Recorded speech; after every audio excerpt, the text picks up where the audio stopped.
Voy a contarte lo que sucedió, que el amor de Dios miró desde el cielo y me encontró a mí. Todo lo quiso compartir conmigo y me envió a Jesucristo, me ama y es para mí. Me ama y es para mí.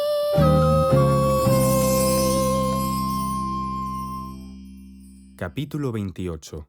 David, rey de Israel. David fue lo mejorcito que tuvo el pueblo de Israel. Nadie mejor que él sabía que sin Dios no podrían dar ni un solo paso. Más de una vez se acordaba de cuando estaba solito en el monte cuidando de las ovejas de Isaí, su padre, y de cómo, en los momentos más difíciles, fue Dios quien siempre le había ayudado a deshacerse de los leones o de los osos o de los lobos que venían a atacar el rebaño.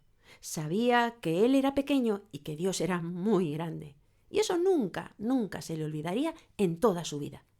La gente quería a David.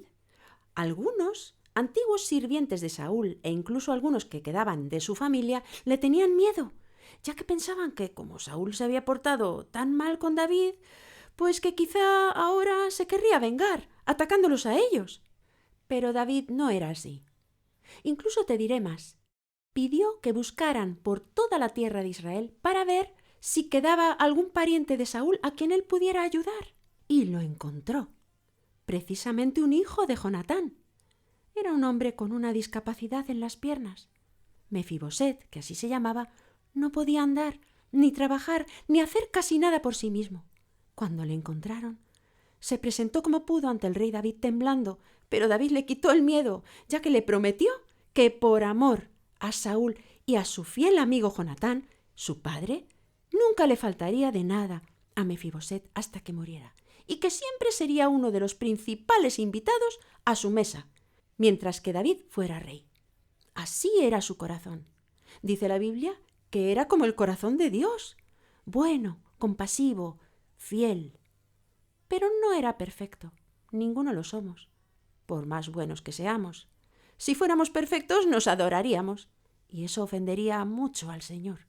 Así que David también tuvo fallos muy graves, y que afectaron a mucha gente a su alrededor.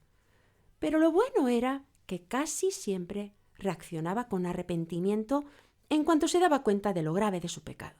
David compuso muchas canciones para el Señor, la mayoría de ellas para darle las gracias por su cuidado, por su amor y por ayudarle siempre en todo. Otras eran para pedirle ayuda cuando lo necesitaba más, y otras canciones eran de queja porque lo estaba pasando mal. Pero siempre al final de esas canciones expresaba esperanza en el Señor y le decía que se encargara él de apañar a sus enemigos. Y así él podía descansar en esa confianza en su Dios. David fue llamado el dulce cantor de Israel, tener una voz muy bonita. Cuando ya fue anciano, le pidieron a una jovencita muy buena y muy guapa llamada Abisag que viniera a cuidarle. Y la joven lo hizo, dejando todas sus demás ilusiones o planes en la vida. Después que David murió, ella se casó con uno de los hijos de David. En cuanto a los hijos de David, te voy a hablar de dos, de Absalón y de Salomón.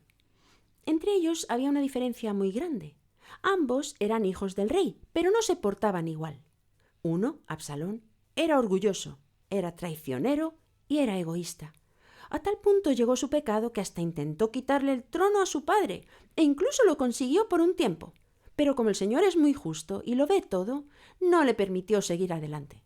Y así, en una pelea contra los soldados de su padre, Absalón, cruzando a toda prisa el campo de batalla con su asno, en una zona de bosque, se le quedó enganchada su larga melena pelirroja, de la que tanto se pavoneaba, y allí quedó colgando como un péndulo. Y entonces el general del ejército de David, cuando le vio, le lanzó una flecha y lo mató.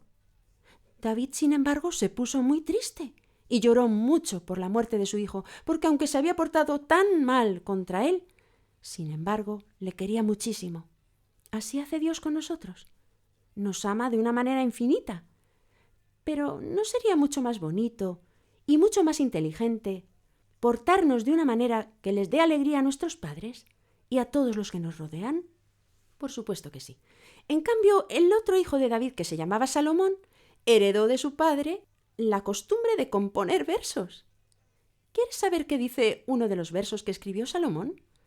Dice que el fundamento de la inteligencia es el respeto por el Señor y la obediencia a sus consejos y mandamientos. Pero la historia de Salomón, esa te la contaré otro día.